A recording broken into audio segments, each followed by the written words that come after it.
Starkville to our studios in Jackson, Mississippi. This is the Egg Bowl Preview Special on WJTV 12. Brought to you by C Spire. Customer inspired.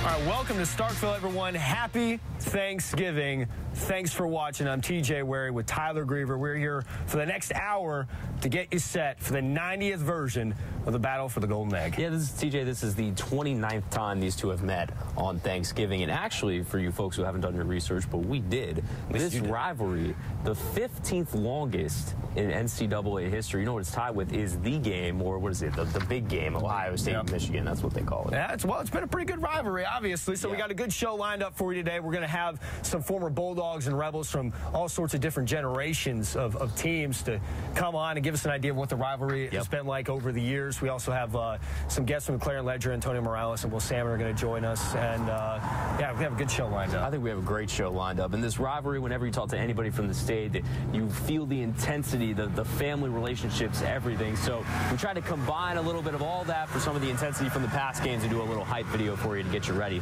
So let's go to it. It's not another game.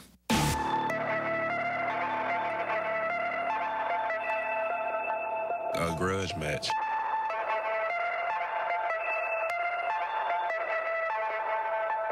It's always been important. It always will be important.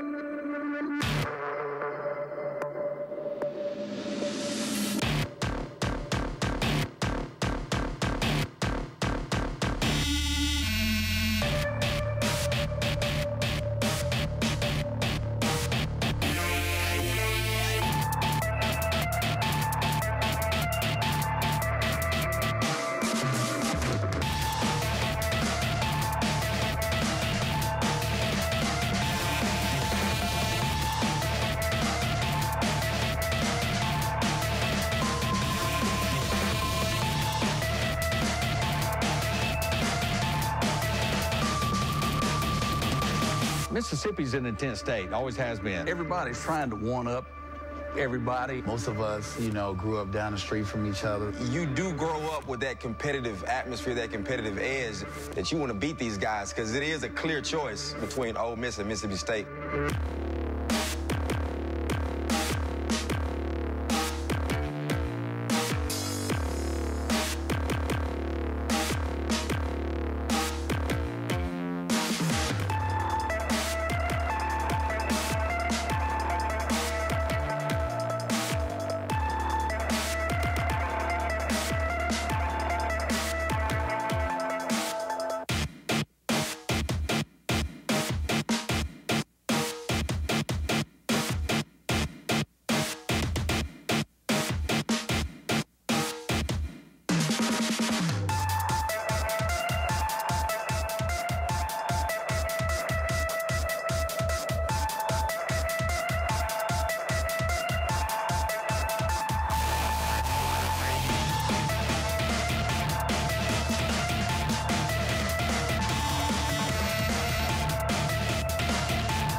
Well, if that doesn't wake you up from your post-meal nap, I don't know what will. I'm ready to go. Yeah, let's go. Let's go. I'm so hyped for this game. It's always the rivalry games, man. It really does. It's like a cliche to say it feels different, but it always does when you're in the stadium and the crowd gets rolling. So I'm ready to go. Yeah, for sure. So this series has been pretty close over the last 16 years. Yeah. Matter of fact, it's tied at 8. Yeah.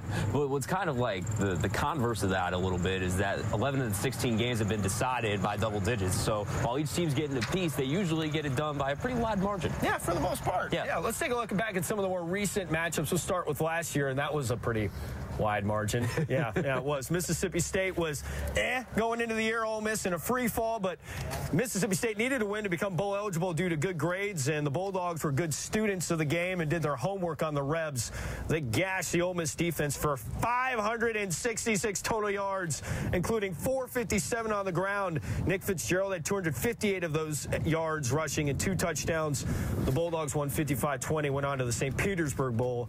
Meanwhile, Ole Miss, well, they had an interesting offseason. offseason. To say the least, yeah. Back in 2015, everyone thought there was no way Dak Prescott loses his final Egg Bowl on senior night, right?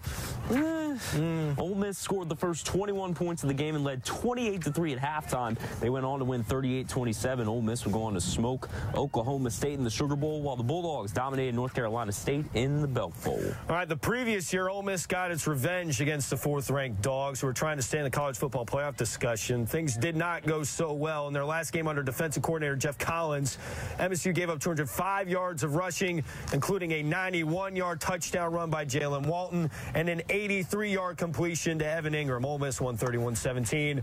They went to the Peach Bowl, while MSU went to the Orange Bowl. Now, the 2013 version is one that goes down in Bulldog lore. Down by 3 in the fourth quarter, we mentioned this guy. Dak Prescott came into the game for the first time to play his first game in 2 weeks because of a bum shoulder. Prescott led a game-tying field goal drive in the fourth and then scored the go-ahead touchdown in overtime. On the Rebels' possession, Provide's Nico Whitley forced a Bo Wallace fumble, and it was recovered by the Bulldogs in the end zone, ending the game. They were also a little harsh to Mr. Wallace. Yeah, they were. Yeah. Bulldogs won 17-10 to send MSU to its 4th consecutive bowl game.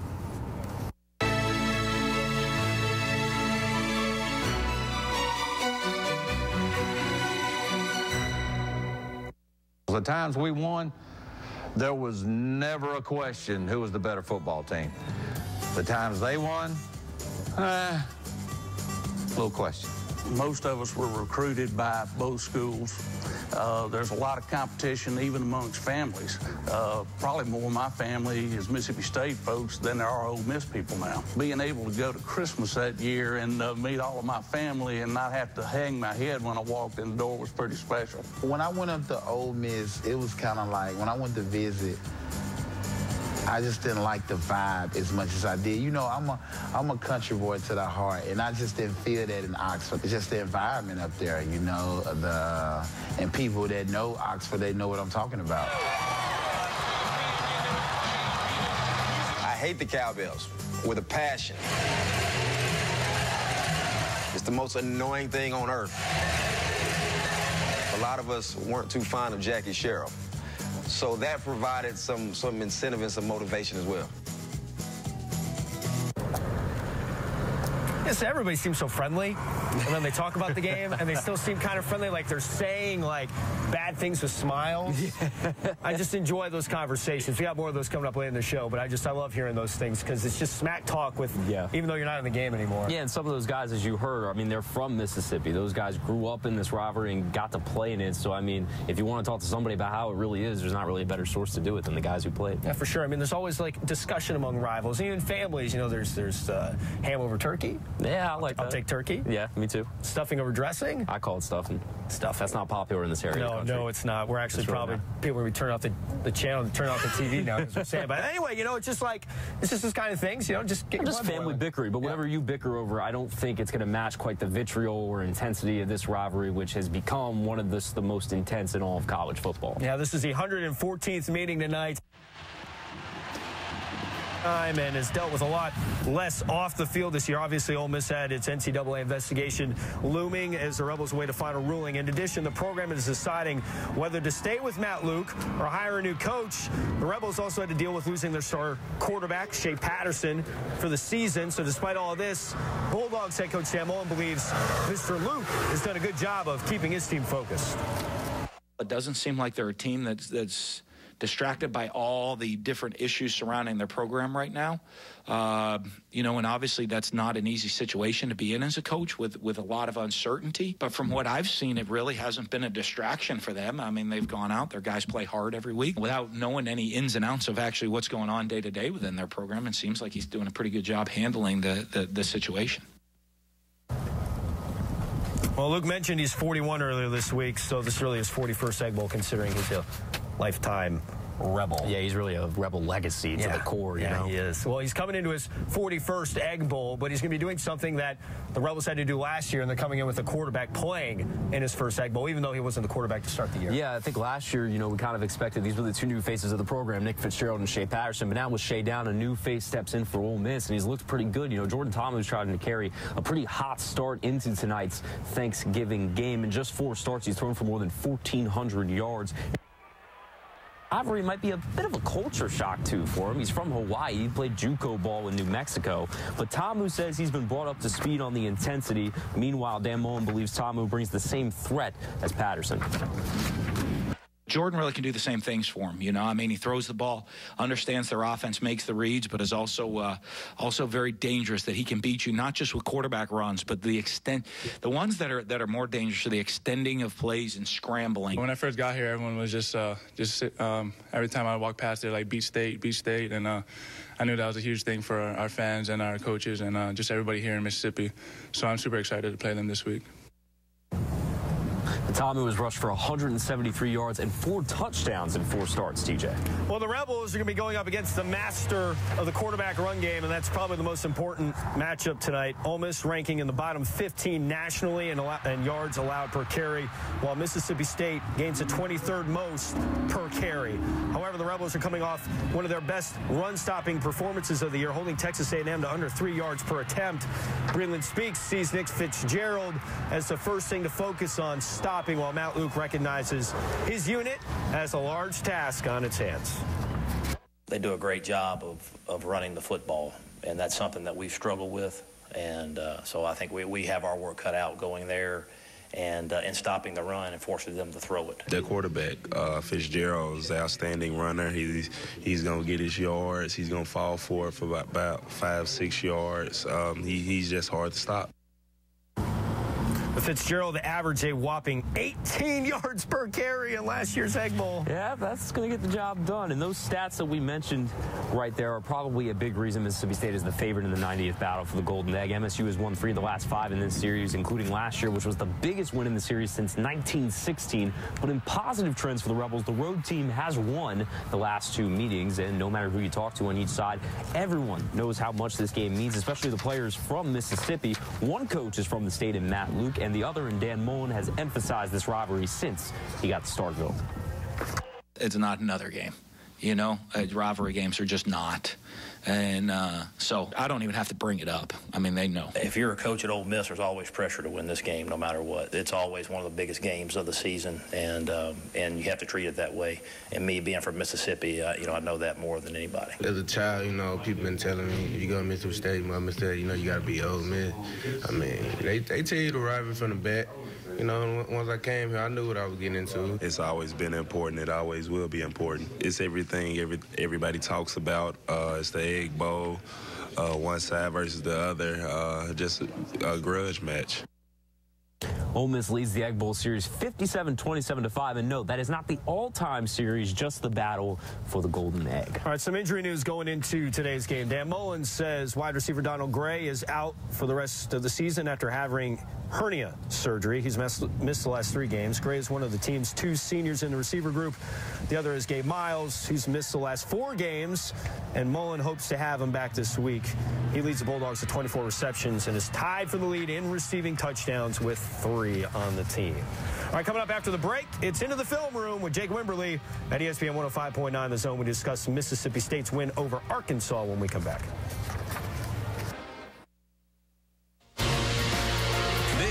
Is the Egg Bowl Preview Special on WJTV 12. Brought to you by C Spire. Customer inspired.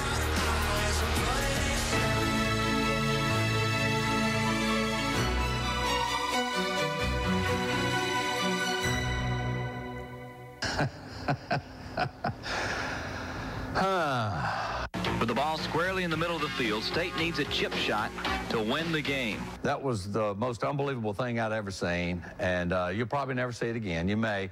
That was nuts. We were moving the football. I think Coach got a little tight. The tornado sirens are going off, and, people, what's going on? We probably shouldn't have played the last 15 minutes of the actual ball game, not the quarter, but 15 minutes, and because it was getting bad. He lines it up, boom, but it just kept climbing like it was going to go to the moon, and it landed, I think, right back where we snapped the ball from. That is the weirdest field goal I've ever seen. I love John Bond, man. He just goes going straight to the moon. He just tells a story. He's just a pip to talk to, man. Yeah. I mean, seriously, he can get you happy about anything. Yeah. But John played quarterback, so he watched quite a bit of film in his day, and we've been doing quite a bit of film study lately on Super Saturday, so we decided to bring it to the Egg Bowl special with Jake Wimberly. Yeah, for sure. Jake has been doing a good job with us. We're going to break down first Mississippi State's win over Arkansas. We'll get to Ole Miss later in the show, but we're going to focus on some of the struggles the Bulldogs had, as well as how they were able to pull out a 28-21 victory on the road.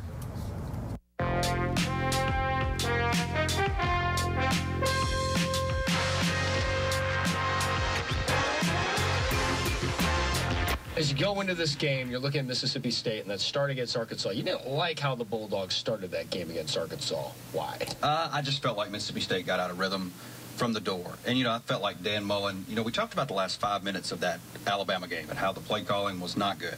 It seemed like that transferred over into the second portion of the game. What you did find out is Dan Mullen didn't practice his team in pads all week. Trying to rest them up, I get the theory, but they looked very lethargic early. They also looked like the play calling was really bad. Tried to pass the ball a lot. Aries Williams out for a disciplinary reason early, but it still looked like it got them out of sync, and it took them literally 2.5 quarters to get in sync, and I felt like that was a bad move on the coaching staff. Okay, here's Mississippi State's opening drive of the second half. So they didn't score on this drive, but they started doing things that they're supposed to be doing, like, you know, running the football with Nick Fitzgerald.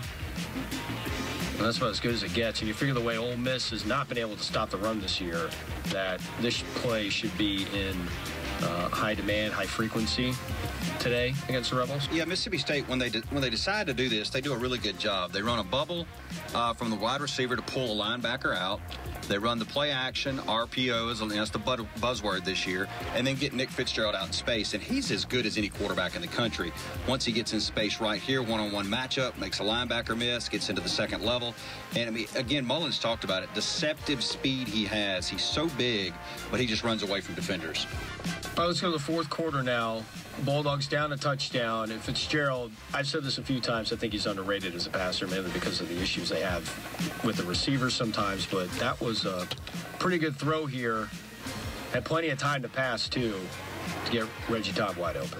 Yeah, the play action really set that play up. A couple things going on here. One, the play action pulls a safety.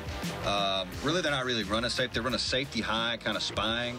But you can see once they run the play action, this guy's going to spot over, and this safety's going to bite down, which leaves this open. Reggie Todd does a really good job of releasing inside and then getting behind the defender. One of the things you're noticing is some of these young receivers, they're running better routes. And Todd able to, right about there, get inside the defender.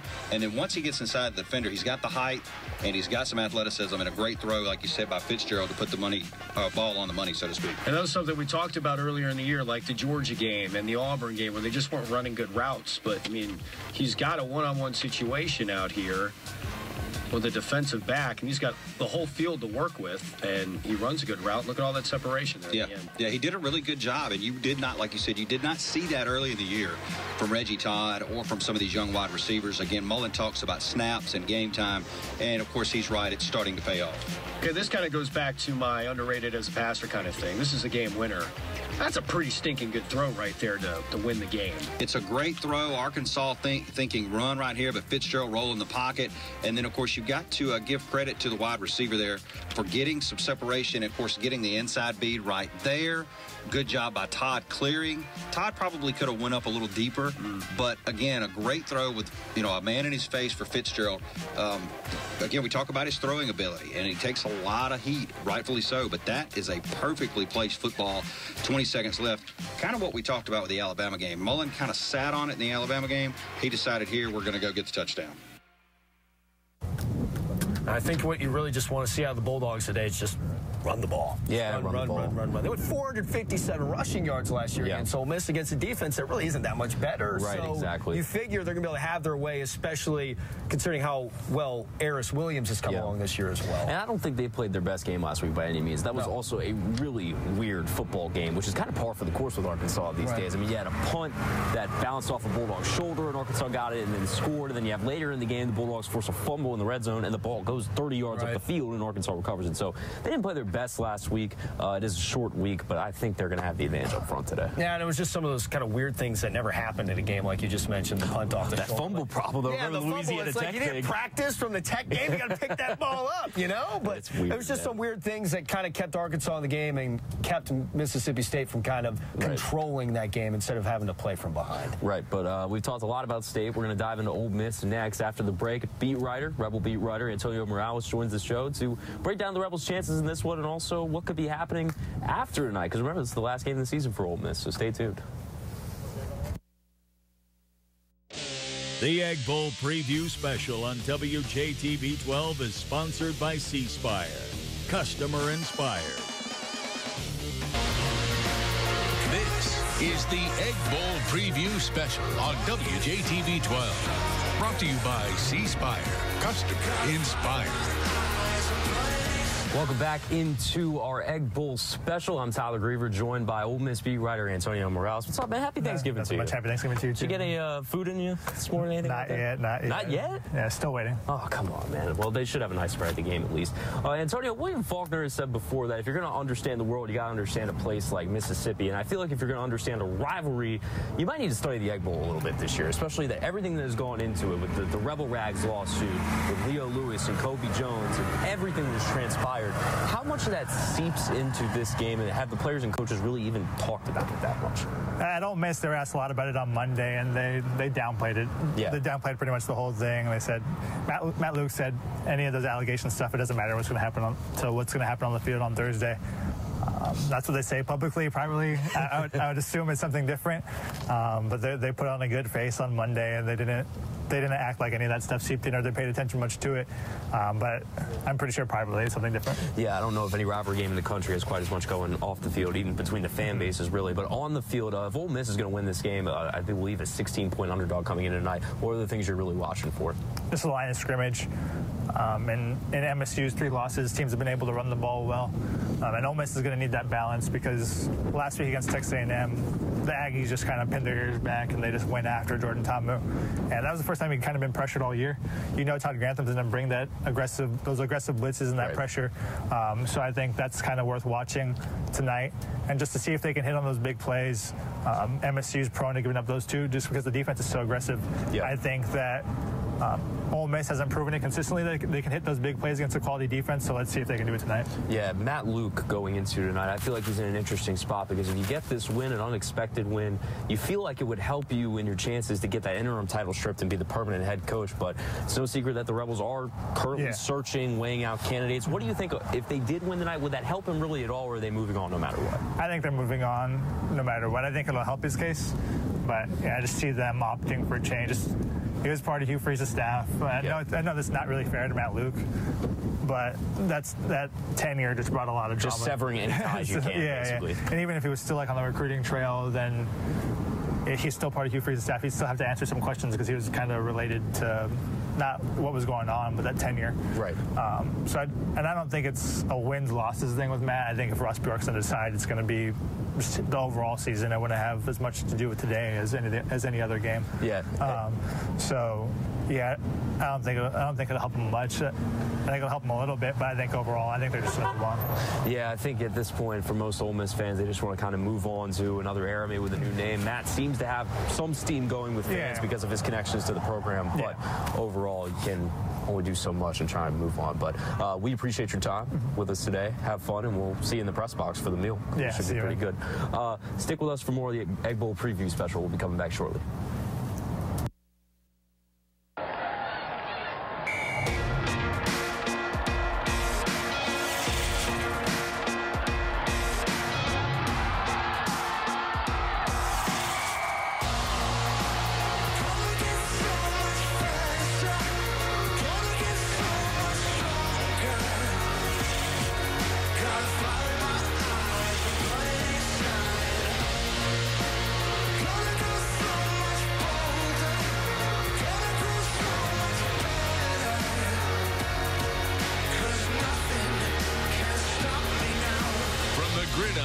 Starkville to our studios in Jackson, Mississippi.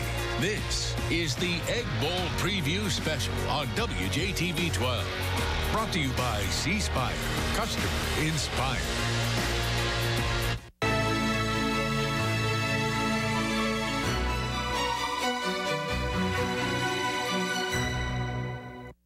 First memory that pops out when I think about the Egg Bowl is my last one. Ole Miss, ranked 25th, taking on Mississippi State. You know, breaking the school record, struggling in the first half, it being my last game, but, you know, getting it going in the second half, a banner floating around the stadium with my name on it.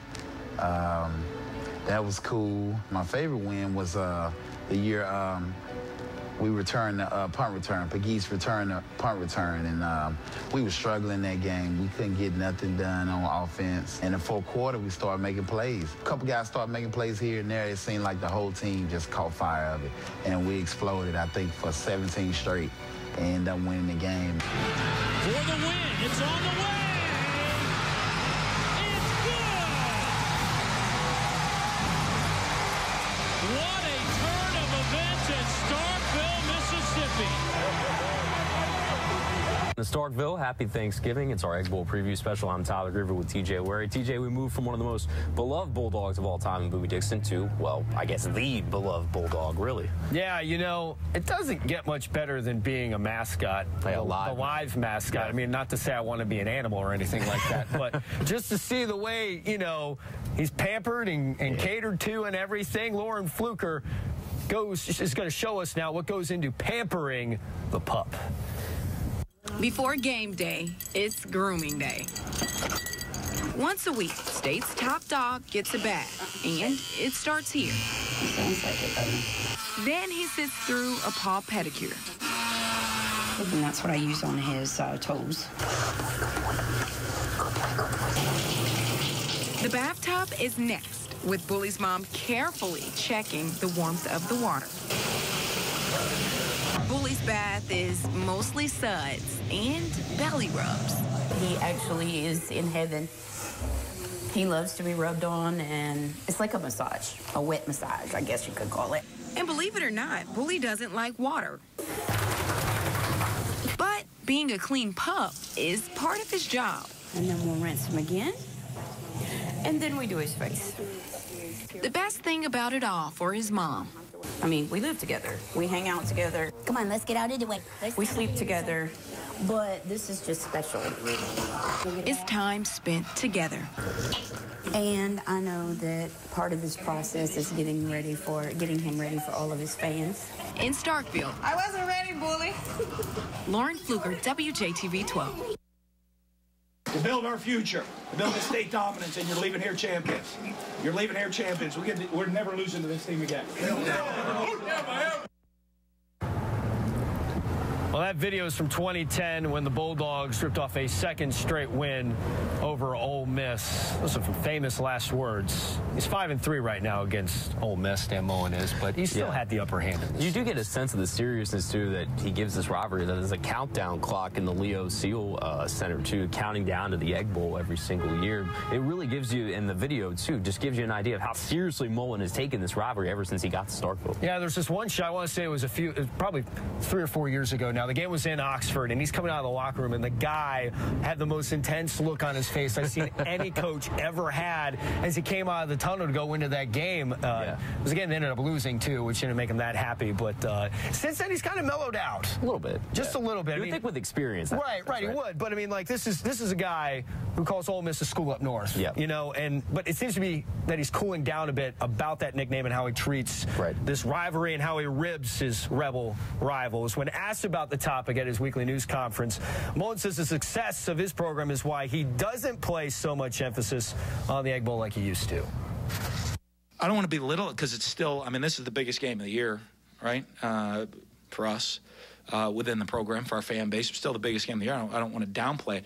But we've also, I think, elevated the level of our program with a little bit more national prominence that is not all about one game now. I mean, we're trying to compete for championships in the SEC and national championships as a program. And I think that rise in prominence as the program has maybe brought other attentions, not just this one attention. So I just think everything around it and within the program has raised up, and maybe so it doesn't seem that it's an all or nothing game anymore. Well, if MSU does win today, it'll give the Bulldogs 9 wins for the 3rd time in 4 seasons. Coming up next, Will Salmon, the Mississippi State beat writer for the Clarion Ledger, joins us to talk about the Bulldogs season and the impending talk, you know what's coming, of Dan Mullen to a new job? I don't know. We'll be right back. The Egg Bowl preview special on WJTV 12 is sponsored by C Spire. Customer inspired. This is the Egg Bowl preview special on WJTV 12. Brought to you by C Spire. Customer inspired. Starkville, I'm TJ Wary, joined now by Will Salmon, the Mississippi State beat writer for the Clarion Ledger. Thanks for taking some time out of your day to come by one more time. Oh, anytime you guys ask, I'm down for it, man. Well, I appreciate it. So, you got a favorite Thanksgiving food? Like, if there's when we go into the press box, what is the first thing you're going to go for? I love turkey, man. I'll go for turkey like 3-4 days out of the week. That's how much I love turkey. Okay. So, big day for me. That you actually get somebody probably who knows what they're doing when they're making the turkey. That makes it even that much better. So, you're definitely a turkey over ham kind of guy. No question about it. Okay. Do you like the Thanksgiving Day game for the Egg Bowl? How do you feel about that? You know, I'm a little undecided. I think it's kind of cool, though. You know, it kind of adds that twist to it because you have two teams that really hate each other on Thanksgiving. So there's some irony there. That's pretty funny. So I like that aspect of it. The whole, working on the holiday thing, that's a little bit, I could kind of do without that. But the whole thing, I like it. Okay. I like it. So what do you make of, we mentioned this earlier in the show before he came on, Dan Mullen didn't downplay the Egg Bowl, but he kind of downplayed the Egg Bowl, if you catch my drift. What did you make about his thoughts when it came to talking about the school up north? I kind of thought it was even worse if I was an Ole Miss fan, because here you have a guy who always sort of, twisted the knife a little bit with, the school up north, this or that. It was kind of like that little brother thing going on.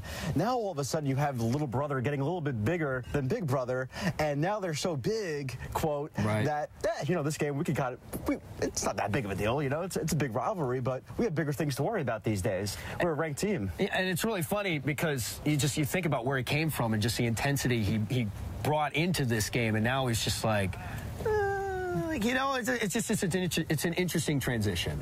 Yeah, I mean, that's why I say it's even worse if you're Ole Miss, because now it's as if it's not even as big of a deal as it used to be to these guys. Is the Mullen leaving Starkville talk going to escalate in the next couple of weeks? I think it will escalate. I'm not so sure if it should escalate or shouldn't escalate, but it probably will either way. That's just how it is. But, I mean, he's a good coach and they're a good opening, so it makes sense. Now, I haven't heard anything as far as him looking to leave. I have actually heard the opposite, that he's pretty satisfied here and pretty happy here. And I haven't seen or heard him be a prime candidate in terms of getting offered a job yet, but who knows? That could happen between now and, say, the end of the weekend for sure. So, I mean, not to put you on the spot or anything, but, I mean, what do you think happens? I mean, is he staying, do you think? Is that what's going to happen? I mean, if I had to make my guess, I think he stays, but that's, again, he has not been offered a job yet to my knowledge, and that could change between now and, say, the end of the weekend, and depending on what that job is, how much money it is, then my opinion could change as well. But as of now, I would say that he's going to stay, but that has nothing to do with what he actually may decide. Yeah, it's funny, we talk about him leaving, but at the same time, everybody's saying, like, next year, I mean, this has been a good year, but next year's team could be really, really good. What do you see in this team's future for next year? How good can this Bulldogs team be next year? Well, right now, they're number 14 in the poll, and I think next year, you take care of business tonight, of course, and if you win or put on a good show in whatever bowl you end up at, that should put you in the discussion for top 15 for preseason. That's pretty good for Mississippi State, and it makes sense. I mean, they would return Nick Fitzgerald, they return the bulk of their defense with Jeffrey Simmons, Montez Sweat, host of other guys. I mean, as long as they have Dan Mullen and Todd Grantham, this is a team in really good shape heading into 2018. How do you see it playing out tonight? Man, I think that they're favored for a reason, and it's because they can run the ball, and Ole Miss has trouble stopping the run. And if that happens, I think it will get to as ugly as it has been predicted to be. I think Mississippi State comes out with about a 14-point win. Okay. All right. Well, thanks again for the time. This is Will Salmon, the Mississippi State beat writer for the Clarion Ledger. As we head into break, here's another Egg Bowl memory from former Ole Miss kicker William Griffin.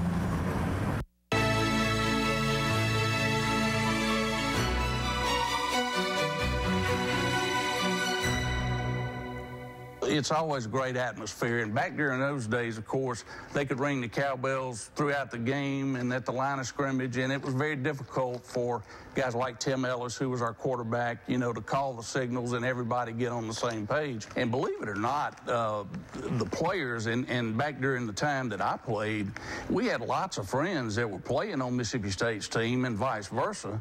And when we would go home after the games, lots of times their guys would come over to Oxford and be with us after the game, or we would do the same thing, you know, or meet up somewhere. So, you know, the fans get all into it, and that's all great, but really the players, for the most part, get along really well.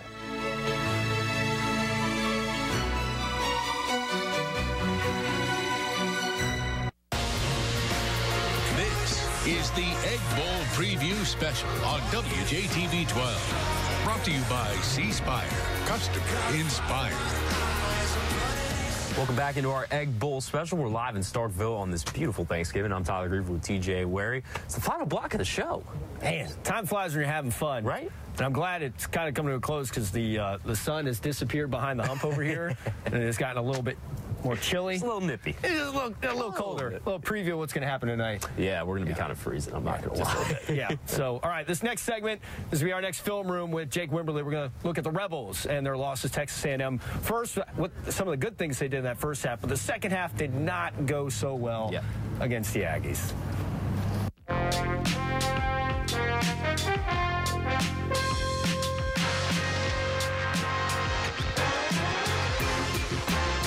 All right, so Jordan Ta'amu moving on to the Rebels has looked pretty good in Shea Patterson's stead out for the year with the knee injury, and he looked really good in that first half against Texas A&M.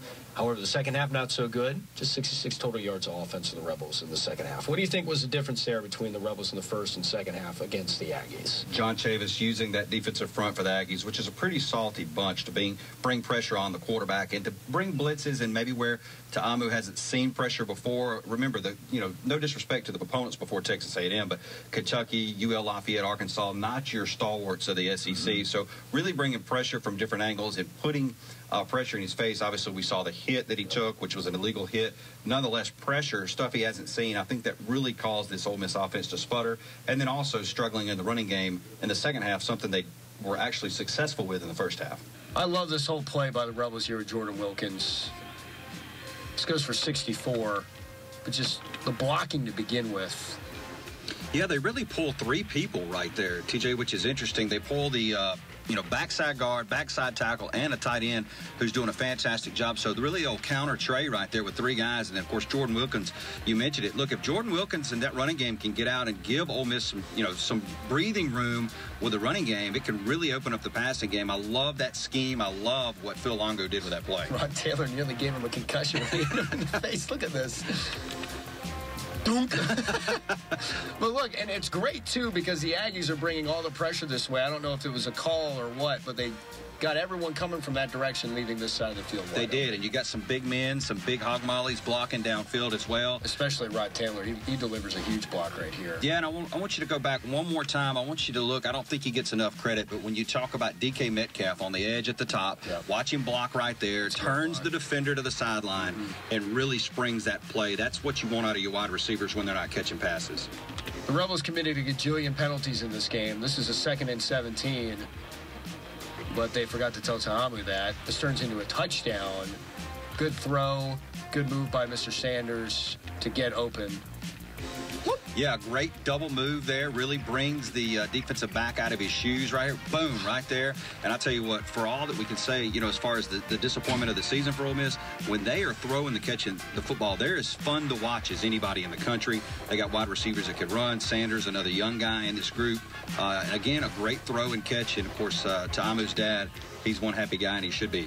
But as we were talking about leading into this little part, they brought the pressure. Ta'amu makes a mistake, and he throws a pick six, and that was essentially the game right there after still not being able to move the ball in that second half. Yeah, I felt like, and I tweeted this out after this play happened, that he got a little too cute, got a little too, happy in the pocket. I mean, he's trying to make a play. You got to give him that. But right here, play action, he probably should have just took a sack right there, or at least just thrown it out of bounds. He gets the spin move. And then, of course, again, that defender spying the guy up top who runs basically a stop route. He's sitting and waiting, and the defender right in his hip pocket, boom, there he comes. All right, now that we've seen the tape, I think the spread last I saw was like 17 points. Do the Rebels stay in there? Like, can they hang in there? What do you think is going to happen today? I think that they can hang in there, but I don't think they will by the end of the ball game. I've got Mississippi State winning the ball game somewhere around 41-24, 41-28. I just think this offense, when Mississippi State decides they're going to run the football, there's not a whole lot that Ole Miss can do about it. It's just one of those things they can't control. Now, if Ole Miss can get some big plays early in the passing game, keep this thing close, make Mississippi State press, then maybe you see a situation where this ball game goes into the third quarter, the fourth quarter. But if Mississippi State plays a clean game, if they come out and play behind that crowd that should be a pretty rowdy crowd on Thanksgiving, I see Mississippi State pulling away in the second half.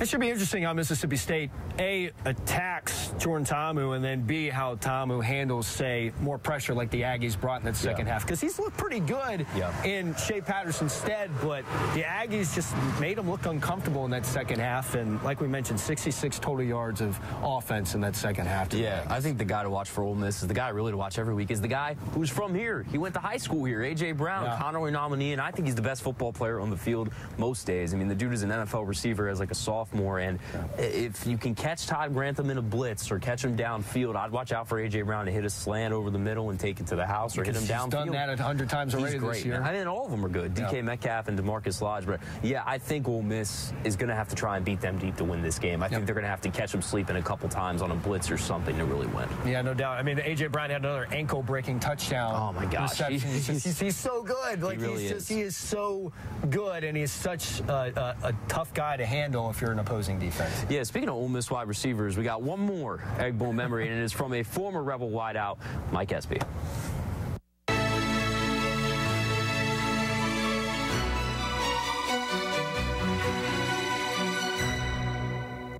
The one that sticks out the most to me is my freshman year, and a player from that game, obviously Eli Manning, but Chris Collins. Chris Collins had 2 touchdowns. One was for over 70 yards. Chris Collins off to the races! I'm a freshman looking up to him. He was my roommate when we traveled to games. I saw someone who I looked up to shine, really do well. I love being in that environment where it's our backs against the wall. I love playing at LSU. And I love playing it at Mississippi State. You got the cowbells going. You have the players talking trash. Mississippi State does something before they kick off, where they jumping all up and down with the music going. All that kind of stuff gets me excited.